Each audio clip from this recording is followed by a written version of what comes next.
Olá pessoal, bom dia, boa tarde, boa noite a todos. No vídeo de hoje eu vou continuar o estudo da prova testemunhal com os senhores. Nós vamos começar a analisar a produção da prova testemunhal em juízo. Nós estamos tratando da tutela cognitiva no procedimento comum. Estamos vendo a fase instrutória, já tendo analisado a teoria geral das provas. Estamos numa sequência de provas em espécie. Nesse momento estamos na prova testemunhal e vamos no vídeo de hoje, como eu lhes adiantei, tratar da produção da prova testemunhal. A produção da prova testemunhal, ela se inicia no artigo 450 do CPC. Antes de tratarmos propriamente do artigo 450 do CPC, eu quero lembrar aos senhores que as partes devem requerer a produção da prova testemunhal na primeira oportunidade que tiver para falar nos autos. O Código faz menção na petição inicial, então em relação ao demandante, o artigo 319, inciso 6º, determina que a petição inicial deve indicar as provas com que o autor pretende demonstrar a verdade dos fatos alegados. Dentre as provas, a prova testemunhal. Em relação ao réu, o artigo 336 prevê que incumbe ao réu, na contestação, alegar toda a matéria de defesa, expondo as razões de fato e de direito com que impugna o pedido do autor, e agora que nos interessa, e especificando as provas que pretende produzir.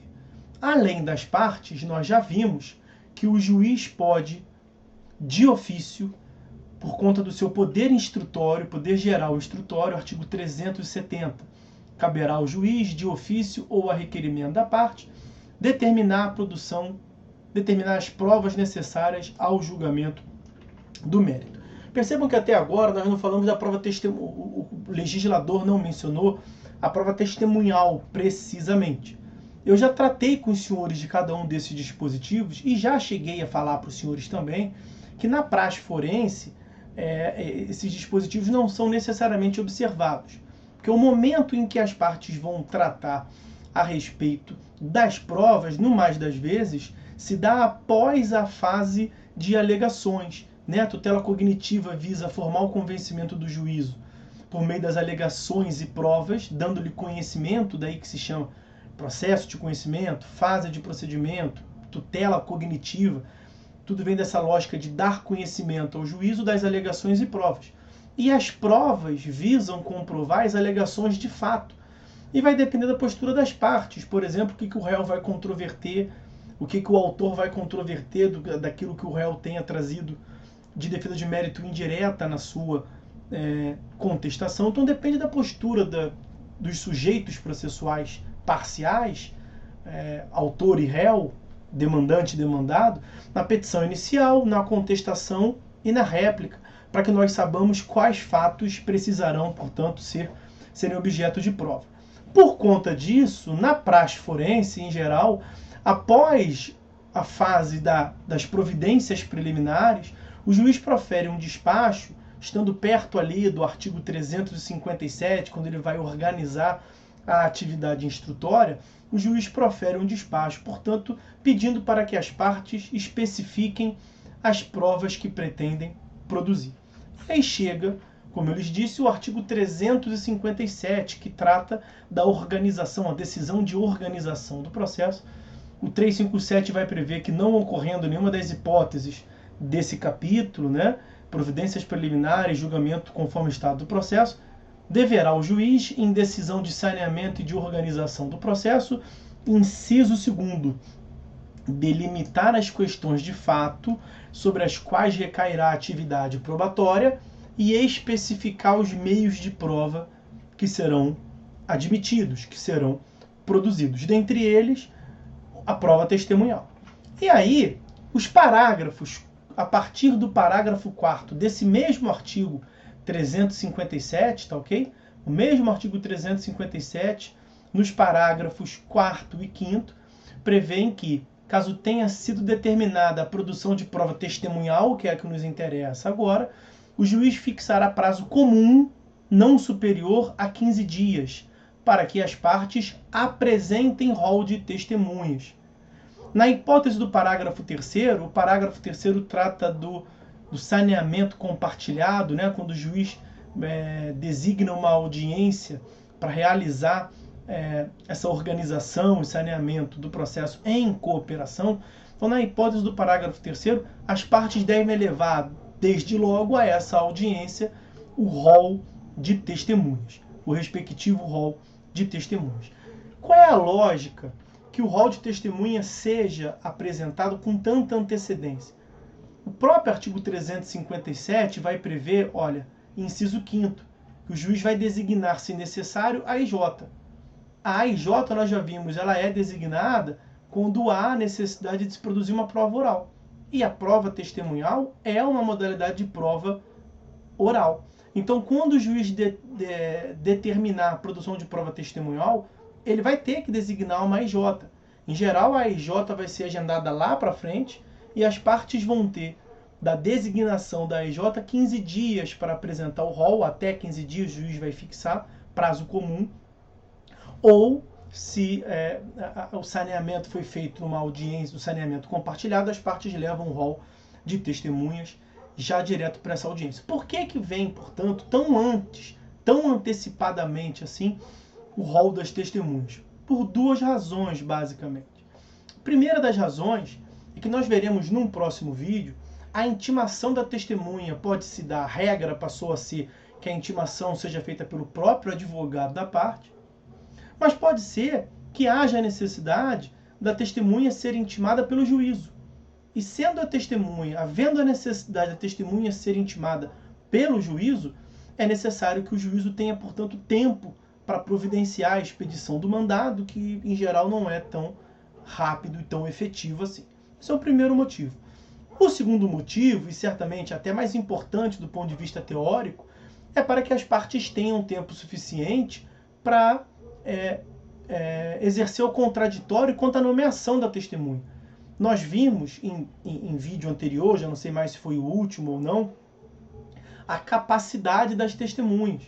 Então a parte vai ter que ter tempo para alegar que a testemunha arrolada pela parte contrária é incapaz para depor, é impedida de depor, é suspeita. Então essa contradita que uma parte faz em relação à outra demanda tempo. Essa é a principal razão pela qual há necessidade, portanto, de que as partes apresentem um rol de testemunhas com bastante antecedência, como estamos vendo. Nos parágrafos 6º e 7º do mesmo artigo 357, há uma limitação. Veja que o parágrafo 6º prevê que o número de testemunhas arroladas não podem ser superior a 10, sendo 3 no máximo para a prova de cada fato. E o parágrafo 7º prevê ainda que o juiz pode limitar o número das testemunhas, levando em conta a complexidade da causa e a complexidade dos fatos individualmente considerados. São 10 testemunhas ao total, já temos uma limitação máxima aí, né? 3 testemunhas por fato, também temos aqui uma limitação. E o parágrafo 7º do 357 prevê ainda que o juiz pode limitar mais. É a limitação da limitação, de acordo com a complexidade, ok? Mas aí, veja, o termo limitar nos remete a uma ideia de redução, né? Então o juiz pode dizer que vai ser menos de 10 no cômputo global, o juiz poderia dizer que vai ser menos de 3 por fato no cômputo específico de cada fato. Mas percebam que o enunciado de número 300 do FPPC, Fórum Permanente de Processualistas Civis, eu faço menção diversas vezes com os senhores aqui do FPPC, ele nos dá uma interpretação mais consentânea, me parece, com a ideia de um contraditório participativo e de um processo desenvolvido de um modo cooperativo. Percebam que ele vai interpretar aquele termo limitação do 357, parágrafo 7º, como restrição ou ampliação. Então o juiz prevê o enunciado 300 do FPPC, que o juiz poderá ampliar ou restringir o número de testemunhas a depender da complexidade da causa e dos fatos individualmente considerados. Percebam que a interpretação que se fez, portanto, essa expressão, que o juiz pode limitar o número de testemunhas, foi tanto no sentido de reduzir, quanto no sentido de ampliar, a depender da complexidade da causa, da complexidade dos fatos individualmente considerados. Agora, indo ao capítulo, como eu lhes disse, do CPC, a respeito da produção da prova testemunhal, vamos complementar o estudo do rol de testemunhas. Vai prever o artigo 450 que o rol de testemunhas deve conter, sempre que possível, o nome, a profissão, o estado civil, a idade, o número do CPF, o número do registro de identidade e o endereço completo da residência e do local de trabalho da testemunha.